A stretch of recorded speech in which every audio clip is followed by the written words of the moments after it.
আসসালামু আলাইকুম। আজকে শুভ সূচনা করছি নতুন কাজে।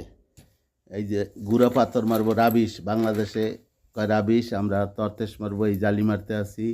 জালি মারলে প্লাস্টারটা ভালো হয়, ফাটে না। প্রতি পিলারে একটা একটা জালি দেখছেন, এই যে লোহা মারিয়ে দিছি, মাউ মারতে আছে। ইনশাল্লাহ এদের প্লাস্টার ভালো হয়। বাংলাদেশে তো যারা আসবেন, কাজ শিখে আসবেন। লেখাপড়া শেখার কোনো দরকার নাই। সৌদি আরবের দরকার কাজের, চেহারার দরকার নাই। এই যে আমাকে হেডমাস্টারি ফাইজুল, এই যে মোজদার মামু, এই দেখেন মোজদার মামু, এও কাজ সৌদি আরব আজকে শিখছে। আমিও সৌদি আরবটা শিখছি।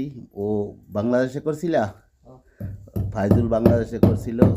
বাংলাদেশের কিছু বোঝে, এখানে পুরোটা বোঝে, ভালো মন্দ সবই বোঝে। এই বিল্ডিংয়ে আমরা আজকে এই গুঁড়া পাথর মারবো, রাবিশ মারবো, তারপরে কাজ শুরু করবো। আল্লাহর নাম নিয়ে 2-3 দিন পানি দেবো। এই যে জালি দেখছেন, এগুলি না মারলে হয় না।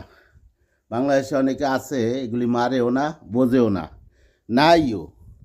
এগুলি মারতে হয়। এগুলি মারলে প্লাস্টার ভালো হয়, আস্তরও ভালো হয়, ফাটেও না, ধরেও ভালো। এই দেখছেন, এই নতুন কাজে আসছি, দোয়া করবেন সবাই, লাইক শেয়ার করিয়েন। আমরা রিয়েল কাজ চান, এই যে রিয়েল কাজ আমরা করি, এই প্লাস্টারের কাজ করব। এই হলো আমাকে রিয়েল কাজ, রিয়েল ভিডিও আরও দেব। ভালো হইলে জানাইন।